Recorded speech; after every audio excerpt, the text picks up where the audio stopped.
til Alexander Rybak. Bare pass på kroken. Pass på! Ja, det er...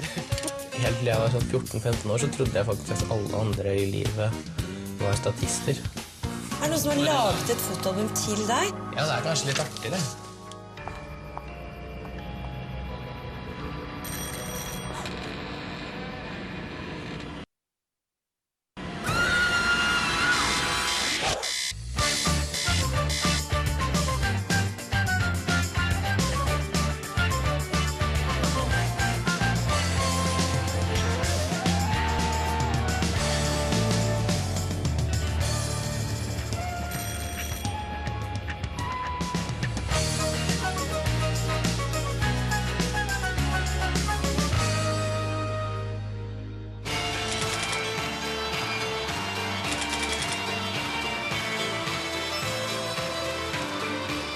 Alexander Rybak. Ingen har vunnet Grand Prix så overlegen som han.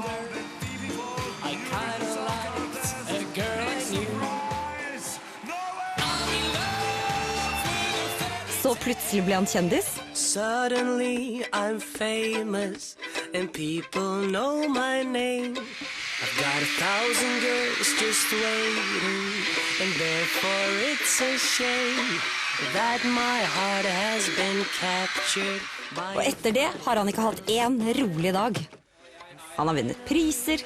Jeg er vanvittig takknemlig for den prisen. Jeg kan bare sette ned, den er dritung. Han har vært i TV-show i verden over.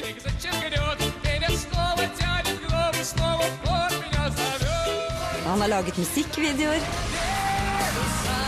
Så jeg bytta bort kua og fikk fela igjen.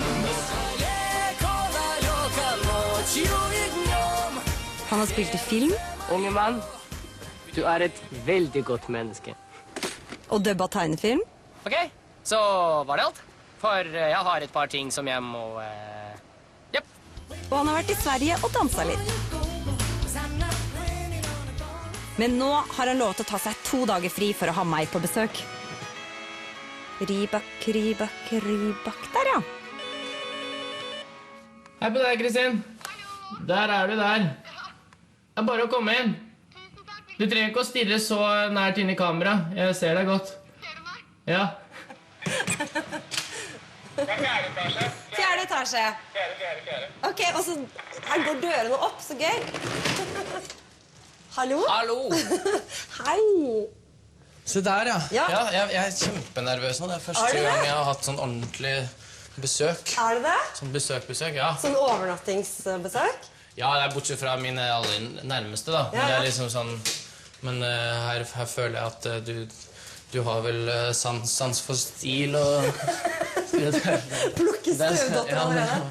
Ja, men jeg har plukket ganske mye av det. Ja, det har jeg selvfølgelig ikke tenkt på. Jeg skal være skikkelig grei. Jeg er skikkelig grei å ha på besøk. Ja, det håper jeg, fordi jeg har for eksempel ikke noe å henge jakka di på.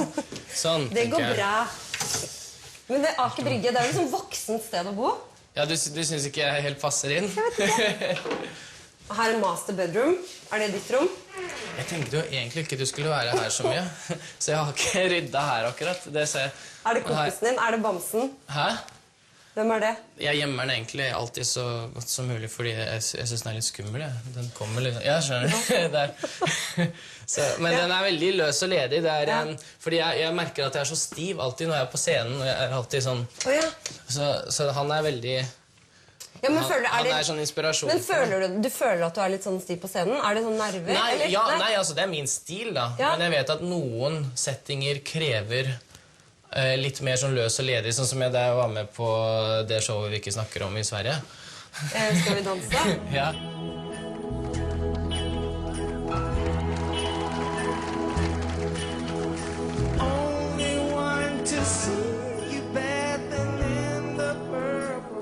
Jeg fikk alltid toppoeng på valsene hvor man bare skal være sånn robot. Ja.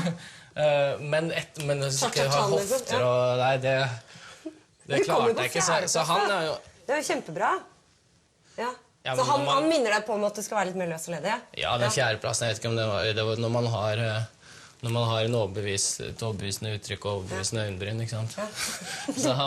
Du kom på fjerdeplass på grunn av øyenbrynet? Ja, det er viktig å ha uttrykket uansett. Altså, det er rett og slett overbevisning. Altså, du må bare late som om du kan det. Ja. Se her. Ja. Balkongen. Veldig deilig, og jeg føler at jeg er veldig fri her da. Har masse oversikt. Ikke akkurat noe havutsikt, men hvis du ser akkurat der.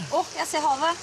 Det er så bitte lite havløt. Så det er veldig viktig for meg å zoome inn på det når jeg skal selge leiligheten en gang, ikke sant? Og så skal jeg si at det er fullt havutsikt. Det er sånn som man gjør, har jeg funnet ut. Men de gjorde ikke det, de som solgte det, akkurat. Det var ikke det de solgte den inn på? Nei. Hvordan hadde du møblert her, egentlig? Jeg tror jeg hadde rigget meg til med en god stol, ja. Stol? Ja, en stol. Og så liksom ikke noe bord? En stol, et lite bord, sånn til glass med vin, og så liksom, Ja. Eller Cola Light, da. Cola Light. Drikker du ikke? Nei, jeg drikker ikke så mye vin. Nei. Drikker ikke så mye i det hele tatt? Nei, det hadde vært veldig vanskelig å fokusere da. Ja. Men det er mange musikere som drikker, altså det er liksom typisk at man må drikke seg ned etter konserter og sånn, er ikke det vanlig? Jo, det kan jeg forstå. Jeg gjør ikke det, for jeg er ikke så glad i vin, det er bare gammel druejus. Men jeg kan forstå de som drikker etter en konsert for å roe ned nervene fordi de har vært så aktive. Men de som drikker før de skal på scenen, det er veldig farlig. Så det er derfor, altså jo mer de drikker og sånn, jo mindre blir de jo gode på scenen. Og etter hvert så klarer de ikke å prestere fordi de blir jo bare redde når de ikke er fulle. Jeg kunne aldri tenkt meg å gjøre det før en konsert. Men jeg er veldig glad for, altså jeg gjør det for effekten, eller jeg gjorde det for effekten, for å nærme meg en jente på dansegulvet, ikke sant? Men det er ikke noe vits, altså. Men trenger du det ikke lenger? Jeg trenger ikke alkohol, det er så utrolig vondt også. Men jeg har avdeg, man kan si at det er veldig... Det er litt sånn, helt ærlig som det er vondt. Ja, det er gøy. Ja, jeg har sånn avsmak på røyk også. Jeg er bare så heldig, for jeg er veldig sånn... se noe jeg vil ha, så tar jeg det. Så hvis jeg hadde digget røyk, da hadde det vært ille ute med meg, altså. Vær så god. Takk skal du ha. Vil du prøve sofaen med en gang? Det er det første jeg alltid viser på nachspiel og sånn, da. Ja, det var veldig fancy. Ja, så her hvis du setter den der, da, for eksempel. Dette er liksom kremplassen. Ja. Ja. Så hadde jeg hatt et vinglass, så hadde jeg servert det her, da. Sånn. Og her ligger fjernkontrollen, da. Ja. Fantastisk. Du, det er jo genialt. Ja, det synes du var bra. Ja, for de blir alltid irritert at de ligger og slenger rundt. Ja. Her kan man da bare legge opp alle fjernkontrollene. Sånn. Nettopp. Hva er alle til? Ja, det er til lyset. Så kan man gjøre sånn her, sånn. Hvis man... Ja. Nei, det var jeg tullet. Men det gikk på den, ja. Ja, men det finnes det. Ja, nei, jeg har ikke det. Jeg hadde vært for harry, altså. Så det er sånn parabol, DVD og litt forskjellig. Kult. Men her sitter du de få gangene du er hjemme. Ja. Men hvor mange reisedøgn har du da? I fjor og i forrige fjor så hadde jeg sikkert 300 reisedøgn, kanskje 320. Men... Vil si at du har cirka 60 dager hjemme? Ja, når man først... Nei, ikke i Oslo. Når jeg først var jeg teller ikke Norge som reisedøgn. Nei. Jeg teller ikke Ålesund og Bergen og sånn, det er man jo hjemme. Men er du noen gang hjemme da? Ja da, og nå som jeg studerer, vil du ha et glass et eller annet? Takk. Det er bra service her, må jeg si. Jeg har ikke vært der mange minuttene før... Og der er kjøkkenet inn der, ja. Ja, det er kjøkkenet. Når jeg nå har begynt å studere igjen, ikke sant? Jeg har 1 år igjen, det er 2 år igjen som pedagog og 1 år igjen som fiolinist. Da er jeg jo her, da har jeg base her, i hvert fall mandag til onsdag. Så da har jeg 3 dager hver uke til å være her og fikse ting, og det er kjempedeilig. Så nå har jeg underlig ordnet kjøkkenet, og det var det du skulle ha, kanskje et glass, ja. Det her er min favoritt, tørst. Kirsebærsjokolade? Nei, jeg kan si hva jeg vanligvis, hva jeg burde ha i kjøleskapet. Nei, det er ikke lov. Hæ? Det gøyeste er hva man har i kjøleskapet. Akkurat nå er det ikke så mye, altså. Men det pleier å... Det er ikke kjøleskapet som er viktigst, egentlig, det er skuffen. Det er skuffen, se her, godteri. Ja. Nugatti Air. Ja. Ja, nemlig. Det får du til frokost. Både Nugatti Air og Max. Ja, nemlig. Men den kan du smake, det er... Ja, for der er det jo mange... Da må du sette deg ned, da. Ja. Her er det regler. Jeg følger ikke reglene, gjestereglene. Nei da, det er ikke noe regel. Det er bare sånn som, siden jeg har sjelden gjester, så setter jeg sånn regel i hodet at det er sikkert sånn det skal være. Så sånn. Vær så god. Takk skal du ha. Men vasker du leiligheten din sånn selv? Leiligheten blir vasket, ja. Er du mamma? Ja, for det av og til. Det er jo en annen fin... Ja, jeg vasker klærne, da. Men, vasker klærne dine selv, ja. Det er jo en annen fin ting med å bo her. Det er at jeg bor vel 1 minutt gangavstand fra båten. Ja. Nesoddbåten. Og det tar 20 minutter med Nesoddbåten til Nesodden. Til mamma og pappa? Til mamma og pappa. Ja. Så jeg sender jo opp sånn nødrakett hvis jeg, hvis jeg mangler noen sokker eller noe sånt. Så, Ja. Neida, vi ser hverandre alt for sjelden også.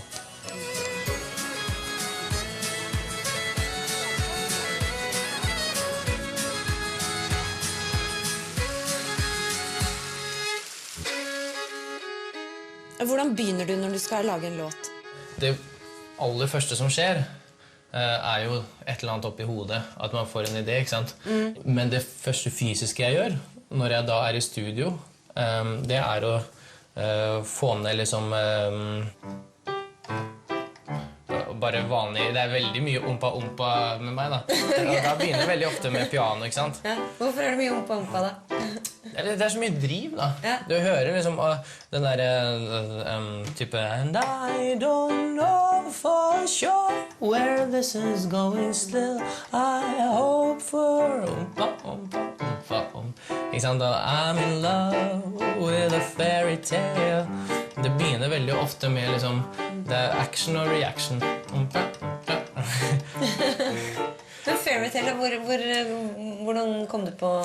Nei, det var akkurat den derre Ikke sant? Jeg får masse ideer, jeg får masse type melodier liksom bare Men er det liksom for komplisert da bare tenker jeg, ja, det var hyggelig å få den ideen her og nå men jeg vet at den ikke kommer til å funke Ja. Så det er de enkleste melodiene Ja. som jeg får på papiret men selvfølgelig med Fairytale altså, når jeg først var i et sånn seriøst klassisk miljø så måtte jeg passe på at jeg ikke bare skrev og så ikke gjorde noe ut av det. Så jeg måtte begynne å tenke, ok, hva er det som kan tilfredsstille musikeren i denne sangen? Og det er liksom å få den der jazzakkordene, ikke sant?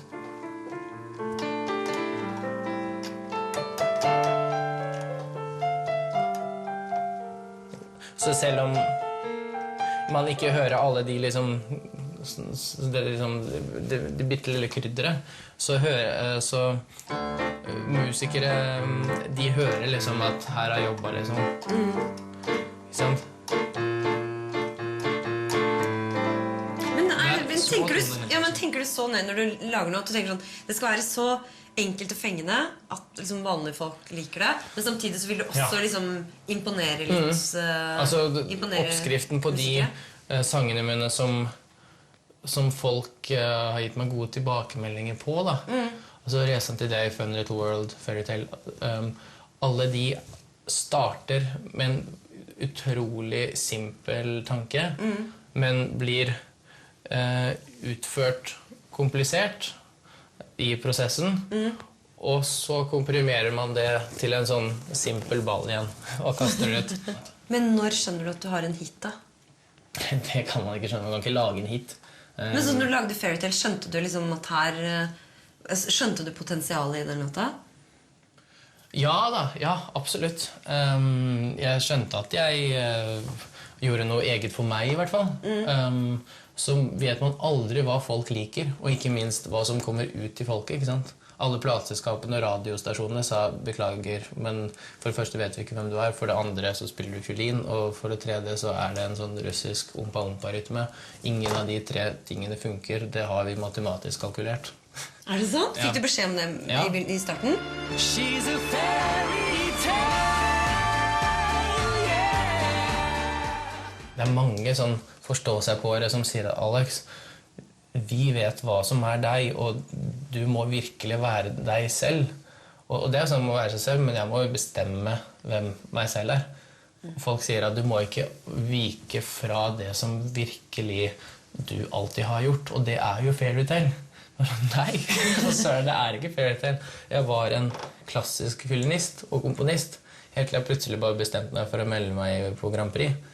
Fairytale var et sideprosjekt, så det derfor jeg aldri kommer til å tro helt på den der at jeg må bare være stuck til en sjanger, uansett hvor suksessfull den var.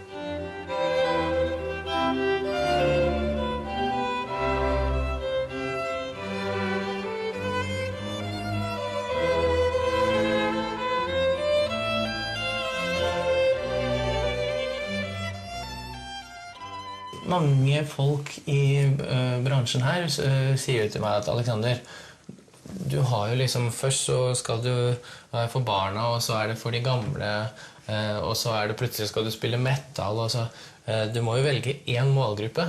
Har du spilt metal? Ja, med Keep Up Kalesin. Ja. Men ja, det var kjempegøy, det var noe av det kuleste jeg har gjort, synes jeg.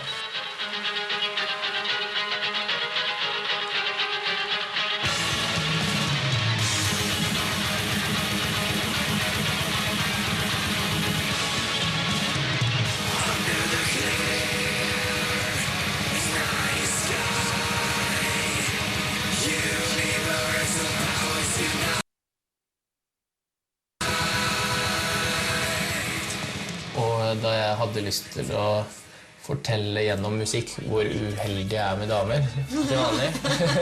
Da ville jeg lage en sang med humor, så lagde jeg en rappesang som het Fela igjen. For vi begynte å flørte med kjekkere menn, så jeg bytta bort kua og fikk fela igjen. Da det egentlig øvetid, altså, for meg, men nå jo du her. Kanskje vi skal dele litt på byrden. Har du stemt eller ikke stemt? Den høres stemt ut. Ja, enig. Har du noen gang prøvd den, Filip? Nei, aldri. Skal jeg ha den her? Nei, du skal vise.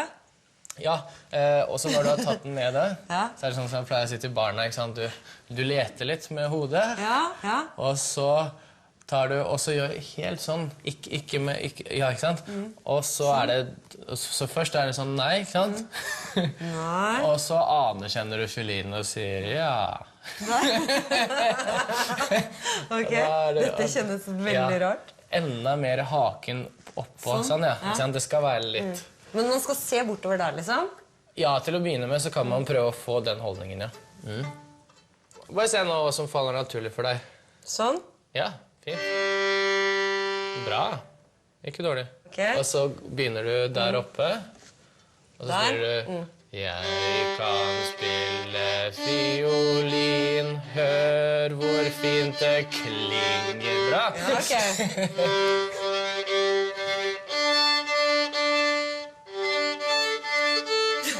Bra.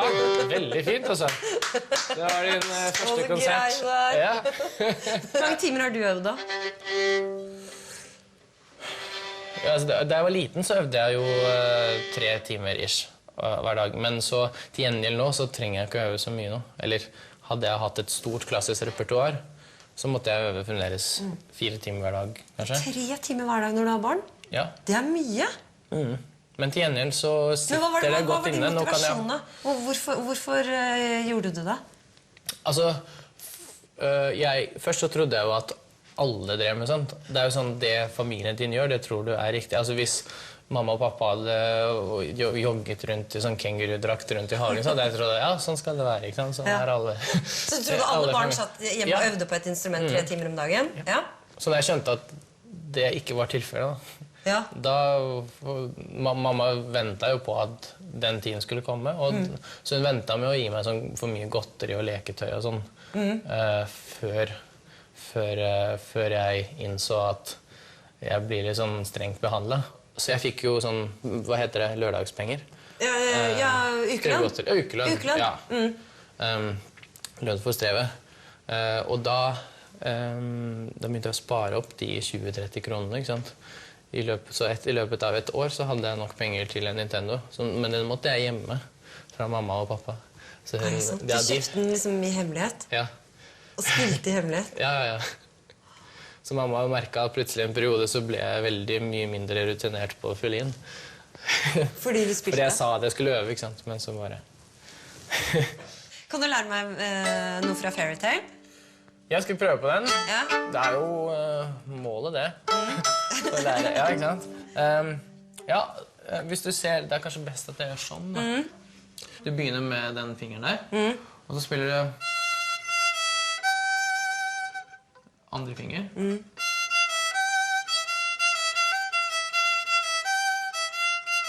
Så det er bare de to som jobber, ikke sant? Piece of cake. Skal jeg prøve? Ja, prøv det. Første og andre finger. Se, bare få høre første. Ja. Litt lavere. Lavere. Lavere. Der, da. Nettopp. Nettopp. Bra. Ja, ok. Ja, ok. Og så kan du, ikke sant? Og så neste steg, da. Neste steg, så er det å spille... Ok, vent litt, jeg må bare... Jeg var bare litt ustemt. Du spiller... Ok, jeg tror jeg har lært den bort, det er rett og slett. Det lover ikke bra. Wow!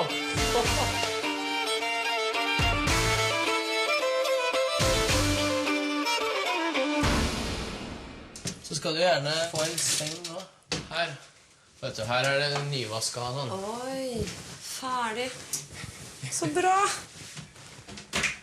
Er det mor som har gjort det med det da, eller? Nei. Nei. Sånn. Hjelpes. Oi, ja. Gikk det bra? Ja. Og så håper vi at vi ikke... Sånn. Ops. Ja, det er bra. Ja. Og beina er der. Ja, ikke noe tå. Sånn. Ah, det her er jo kjempebra. Det går jo fint, det. Må jo ikke flytte Wall-E i det hele tatt. Du, det her ser ut som et rom. Ja. Endelig. Skal vi bare re opp med en gang, så er det gjort. Ja. Dette gjør jeg ofte.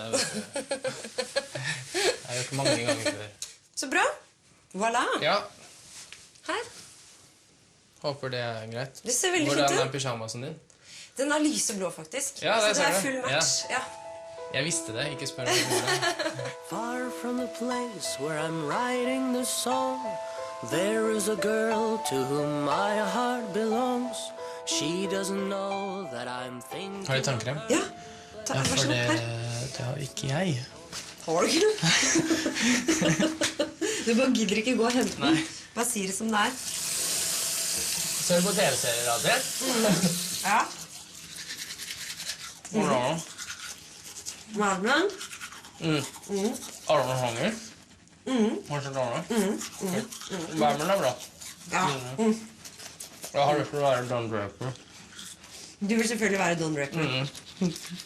Er han ditt store forbilde? Vet du hva, jeg vil også være Don Draper, da. Ja. Sånn. Du får bare si fra når du er klar.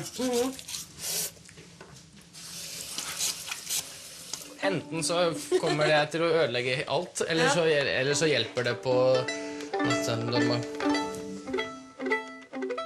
When skies are gray, when skies are blue, morning, noon, and nighttime too. All I do the whole day through is dream of you. Kristen, så hører du. Oi.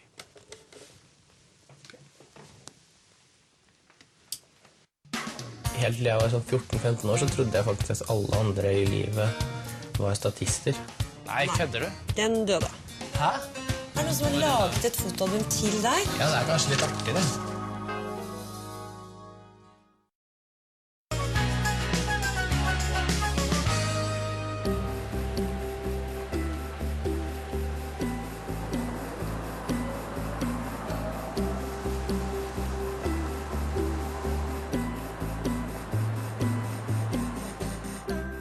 Ikke ute så lenge jeg må ha sovet. Det er jo helt lyst ute. Skal jeg stå opp? Eller skal jeg bare ligge her, eller skal jeg stå opp? Jeg står opp.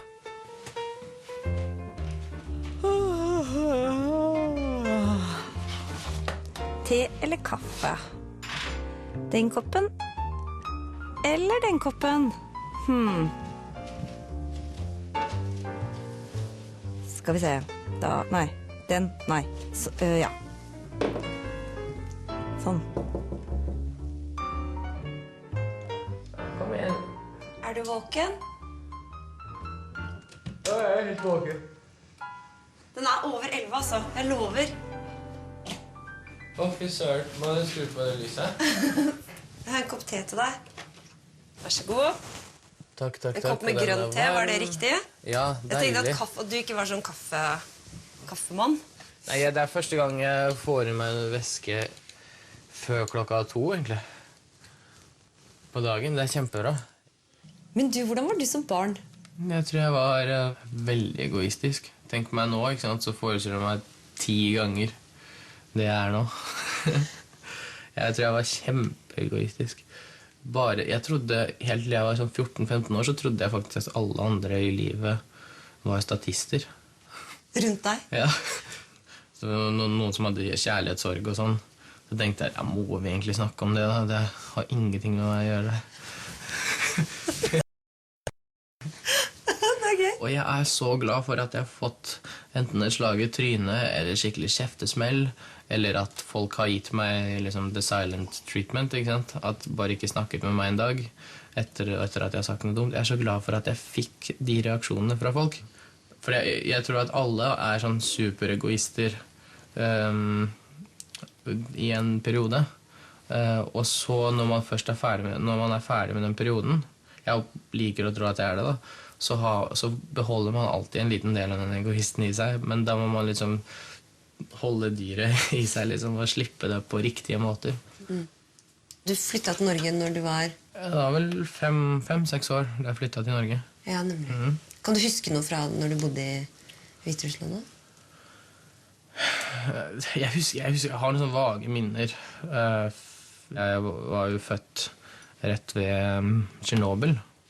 Ikke langt ifra, liksom. Det var mange som var født på den tida før og etter, sånn, som fikk litt sånn skavanker, ikke sant? De som var helt ved Tsjernobyl fikk jo liksom elefantneser, og det var veldig, veldig grufullt, liksom. Men jeg liker da å tro at det at jeg har absolutt gehør, det at jeg kan høre hvilken tone man spiller og sånn, jeg liker å tenke på det som sånn superpower. Ja, hvor vanlig er det da, at man er født med absolutt gehør? Jeg vet ikke, jeg har vel møtt 2-3 folk i Norge med det. Men alle de var utlendinger da. Fra Hellas eller Tyrkia eller et eller annet. Skål. Skål. Hva synes du om koppene? Du, de er veldig fine. Jeg plukket de ut fordi jeg synes de var de fineste koppene. Alexander. Det er jo ikke en kid da, som har gitt meg den, og det er nydelig. Den er kjempefin. En fan. Jeg liker ikke det ordet, jeg er fan. Gjør du ikke? Nei, fordi da er det igjen det der på at en er stjerne, og en annen er liksom, wow, det ser jeg opp til. Ja. Jeg liker ordet venn, mye mer enn fan. Det er jo det jeg pleier å si til etter konserten, så sier jeg, ja, nå skal jeg gå ut og signere til alle mine venner. Da har du mange venner. Ja.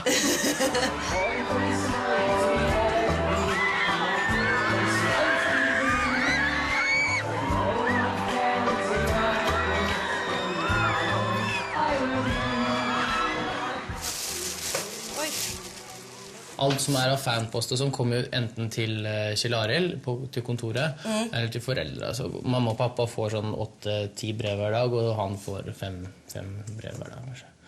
Men det her er jo ting som jeg har fått personlig fra folk, ikke sant? Som jeg sier til meg selv hele tiden, at jeg skal rekke å gå gjennom det. I hope that you like my stupid present, for eksempel. Ja. Og så er det noen som kommer på mange konserter om og om igjen. Sånn som hun, som noen av publikummet mitt. Jeg kjenner dem fordi jeg ser det igjen om og om igjen. De kommer på konsertene dine. Hva er det her for noe da? Og det her er sånn som... Ja. Er det ditt fotoalbum? Nei, det er et av mine kanskje 500-600 fotoalbumer som jeg får fra folk. Og er ikke det gøy at folk liksom... Er det noen som har laget et fotoalbum til deg? Ja, det er kanskje litt artig det.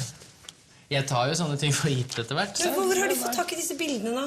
Aner ikke. Det er sånn folk lager. Du, dette er nesten, det er nesten litt rart. Altså, barnebilder av de har laget et fotoalbum til deg, om deg, uten at de kjenner deg. Her er moren og faren din. Er dette vanlig at du får fotoalbum? Ja. Men når jeg ser på deg nå, så skjønner jeg at jeg bør ikke ta det for gitt. Nei, jeg har aldri fått noe fotoalbum noen gang. Tenker jeg har lagd selv.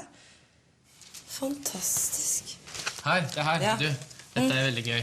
Ja. Facebookis er det noe som heter, ikke sant? Det er en gjeng med folk på Facebook som har funnet hverandre på grunn av min musikk, da. Åja. Og de har sånn sammenkomster liksom, fra hele Europa. Det er sånn, fra Romania, Tyrkia, Hellas. Og også fra Kanada var det en dame som kom sist uke. Så av og til så arrangerer de sånn sammenkomster etter en konsert. Så som da jeg var på Giske, for eksempel. Ja. Det er den øya... Ja. Da var det en av de som hadde en bondegård rett ved siden av. Så etter konserten så var vi kanskje... Etter konserten var vi 80 stykker fra 30 forskjellige land. Som de kom dit. De kom til Norge bare for den konserten, men også møte hverandre, ikke sant? Fordi Facebookene etter hvert, så det er jo over 300 000 der på Facebook nå. Men, Ja, som er tilhengere av deg på Facebook. ja, men de er skikkelig de som jeg har kontakt med, og de som hjelper meg. Og det her er jo veldig ofte damer, altså godt voksne damer, da. Og de arrangerer masse fint. Så her er ikke det helt fantastisk, ikke sant? Det er det jeg lever for. Det er det som er gøy. Hilsen Heidi, 12 år, sånn sommerfugl. Så det gir meg masse energi, da. Men det er veldig viktig å gjøre det, at jeg går gjennom alle også. Men jeg er veldig på etterskudd, da. Sånn som når det gjelder de brevene på Nesodden, som mamma og pappa får, der er jeg nå på i fjor jul, egentlig. Du har ikke klart å svare liksom etter det? Nei. Så du ligger såpass etter? I fjor sommer er det faktisk. Så det er, men jeg har tatt igjen ganske mye, da. Men du har liksom som plan å svare alle personlig? Nei, jeg har ikke. Altså, jeg kan ikke love noe, liksom. Klarer du å lese hva som står her? Suddenly I'm famous and people know my name. I've got 1,000 girls just waiting and therefore it's a shame. Fisker du? Det er fiskestang, ja. Og så er det et bilde til som jeg Den så veldig har fancy. Kan jeg se på den, eller? Ja da. Men fisker er den... Jeg liker å fiske. Ja? Du vet hva ribak betyr? Nei? Egentlig så er det ribak. Og det betyr fisker. Som yrke, liksom. Så du aner ikke hvor mange TV-program hvor de har bedt meg om å prøve å fiske opp en fisk. Kan vi prøve å fiske opp en fisk, da? Ja, det er ingen norske TV-program. Herregud, du bor jo rett ved sjøen. Vi kan jo tross alt nesten se sjøen fra... Vi kan se sjøen fra leiligheten din. Ja. Vi må jo gå og fiske. Det er bare å få tillatelse, det. Nei, vi trenger ikke tillatelse engang. I sjøen må man ikke det. Nei. Ja, men mindre man får en skikkelig hval, liksom. Nå fortsetter Skogheim flytter inn.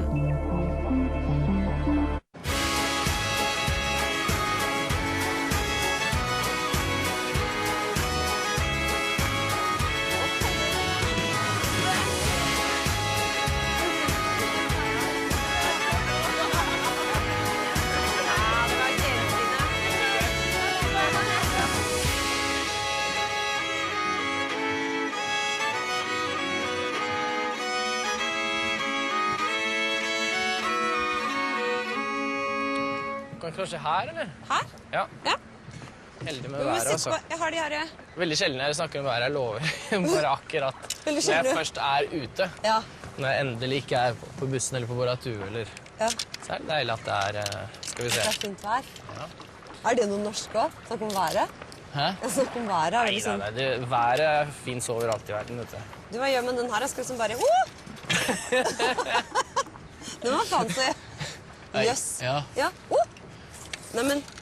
Bare pass på kroken. Ja, pass på! Nei, ja, det er... Men... Jeg sa sagt det, du må ikke, jeg er så... Men jeg skal ikke gjøre narr av det. Oi, ups, unnskyld. Fordi...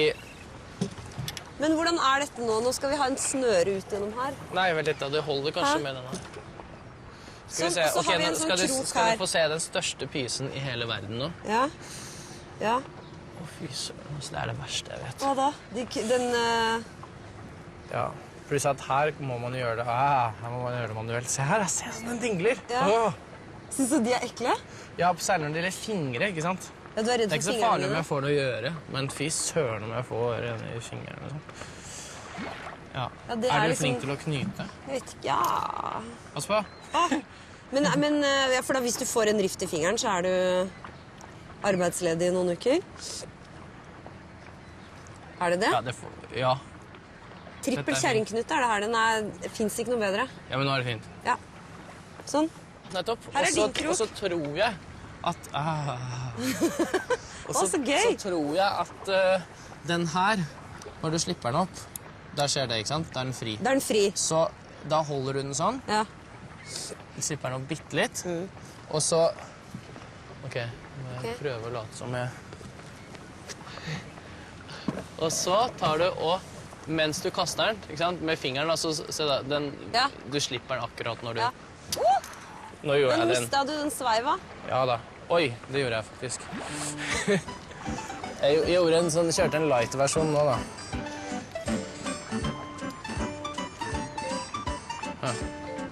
Ja. Ja. Så det er bare å ta den inn, og så sveiver den inn. Få se, Men da få må du ta... Se, nå har den ikke nådd båndet den, ikke sant? Nei. Så gjør den. Og sånn, og så inn kan med du den, sveive og inn. så skal jeg sveive inn. Ja. Sånn, ja. Har du fått fisk? Ja. Nei. Har du? Nei. Kan jeg ikke ha fått. Jo da. Jeg har fått fisk. Drit. Nei, tror du det? Ja, du må sveive mer. Fortere, Å, ja, fortere? Ja, det Det tror jeg. kjennes ikke ut som det er noe fisk på nå, i hvert fall. Nei. Jøye meg, hvor mye snøre var det du tok ut, liksom? Nei, det er en fisk på! Du er bare så sterk, vet du, at du merker det ikke. Det er faktisk en... Oi. Oi, nei, men staka fisken. Oi, ja, det. Jeg tar ikke den fisken, altså, det sier jeg Nei, bare. jeg tar ikke den. Hva gjør vi nå? Jeg var ikke Ja, men skal vi slippe den ut? Ah! Ok. Skal vi slippe den ut igjen? Ja. Unnskyld meg, fisken. Unnskyld. Du står Ok, da, stille. ja, men ok, jeg kan Ja, men du, gjøre vet du, du holder den, så ta ut den. Den må ut igjen. Å, fort! Ja. Men det er, Stakkar, da skjønner fått du den i hvor leppa. pingle? I nesa. Du, det her er faktisk ikke så ille. Oi, unnskyld, fisk. Og så slipp ut igjen. Vi slipper den ut. Ja, Det var faktisk ikke så ille, altså. akkurat som den har lyst til å ned i vannet igjen, tror du ikke? Jo, vær så god. Ja, ha det, fisken. Oi, og der fikk den mageplask. Få se. Svømmer den nå? Nei, Nei. kødder du? Den døde. Hæ? Og sånn dreper man en fisk. Det var ikke noe koselig, faktisk. Ja. Ja, den ble bare lei meg. Sånn. Åh, Og der. så bra! Åh, Og sånn redder man en fisk. Vil du fiske mer? Du har fått en fisk, da. jeg vil Nå er den ikke på vei fiske ned, mer. Jeg vil ikke fiske mer. da. Ok. På første kast òg, gitt. I knew you years ago. What I want, I don't know. But let's just say it's love. Fint å rydde i her, da. Når det er litt kaldt ute, så er det veldig viktig å starte med oppvarming. Det sier jeg til alle elevene mine. Ja. Hvor mange er du trener, da? Det er 2 timer i uka. Sånn, nå starter den. Der, Ja. Det er greit. Så trykker du der. Og spinn. Hva skal jeg ha den på, da? Det her er oppvarming, ikke sant? Det er ikke kondis, du skal ikke bli utslitt. Nei. Så bare om å få deg litt varm. Ja. Jeg prøvde en gang i tiden når det blir sånn kappganger. Kanskje jeg kan bli... Ja, det ser Det er litt- kjempemorsomt ut. Ja. Ready? Ready? Dette kjennes veldig rart. Og så lenger og lenger opp. Down, Til slutt opp igjen. down, Oi, down, up, down. det er ikke mulig å få den ned, liksom. Ja, det er på ryggeapparatene. Ryggen, ikke sant? Ja. Den skal liksom Ja. samle armene sånn. Så da skal liksom albuene langs kroppen. Ja. Og hoi. Må helt opp igjen. Men du kan Kan jeg ha prøve. på litt mindre kilo, eller? Hva er det? Ja. Jeg tror ikke det. 20, for eksempel. Ja. Her. Og så tenk symmetri, ikke sant? Akkurat som når man ser på TV med surround. Det må være symmetri. Ja. Det er sant. Men hvorfor er du egentlig personlig trener? Jeg har jo egentlig vært helt siden jeg var 20 eller noe. 19. Så har jeg bare tatt litt pause fra det under Grand Prix og sånn. Gyldig fravær. Men det er veldig viktig for meg det her, fordi jeg repeterer hele den der kommunikasjonen med instruktør og elev. Særlig nå som jeg går på Boratue og pedagogisk utdannelse, ikke sant? Så vil jeg gjerne få inn den der kommunikasjonen hele tiden, at jeg klarer å snakke for meg, at jeg ikke snubler når jeg snakker. Det er sånn typisk problem for meg. Ikke flørte med elevene, ikke sant? Det er veldig viktig å holde fokus. Så det er mange som spør, og som lurer på om det er sånn skjult kamera når de finner ut at jeg er instruktøren. Men jeg gir ikke å bruke tid til å forklare hvorfor. Folk synes jo det er gøy. Ja. Men er det noen som melder seg på bare fordi det er du som er treneren? At de synes det er gøy? Ja, det spør jeg om hver gang. Meldte du deg på fordi jeg har vært på TV? Nei, jeg gjør ikke det. Jeg vet ikke. Jeg har aldri spurt. Hvor mye skal jeg trene, egentlig? Jeg er ferdig nå. Og da kan du prøve å sette den opp selv. Sånn? Ja. Bra. Bra trening, det var kjempebra. Nei, du er jo naturtalent. Du trenger jo ikke noe instruksjon, du. Bra. Sånn? Vær så god. Takk. Frøken.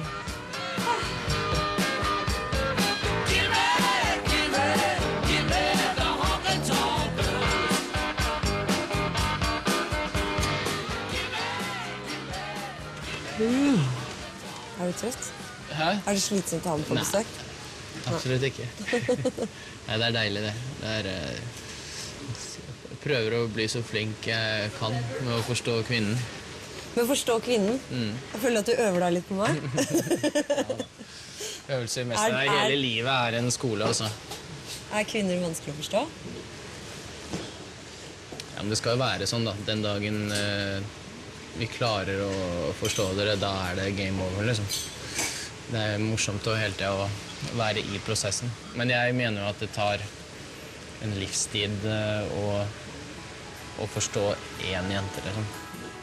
Jeg synes det er veldig deilig å være sammen med en person som er smart, som kan ta vare på seg selv. Selv om jeg liker å være liksom beskytteren, og ja, jenta skal være søt og liksom se på meg med store øyne og sånn, men hun skal også ha litt bein i nesa, sånn at jeg slipper å være han der, fordi det tror jeg folk har skjønt, og så jeg hater det, han der liksom gudjuk, altså, sånn, særlig offentlig, altså. Fikk du mer drag på damer etter Grand Prix? Ja, jeg vet ikke, jeg tror ikke det. Alt handler jo Kanskje bare om... Kanskje litt mer tilbud, eller? Det husker jeg ikke. Hukommelsen min er ikke så god.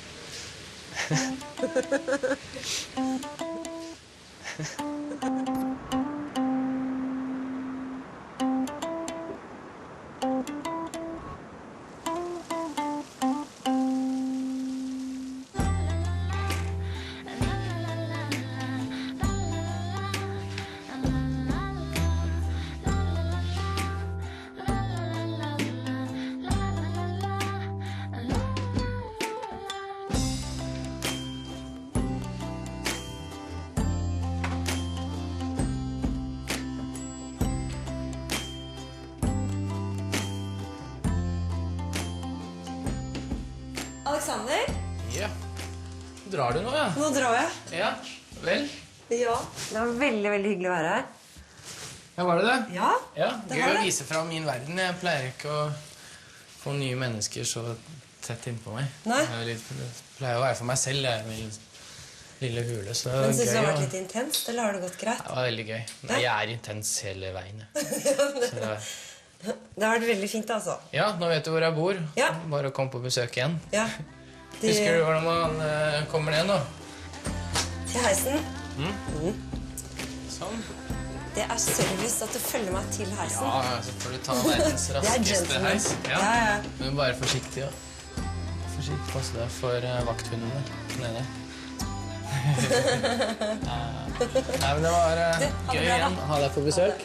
Veldig Ring hyggelig. meg hvis du har glemt noe. Ja, det skal jeg gjøre. Ja. Håper jeg har med alt. Ha det. Ha det bra.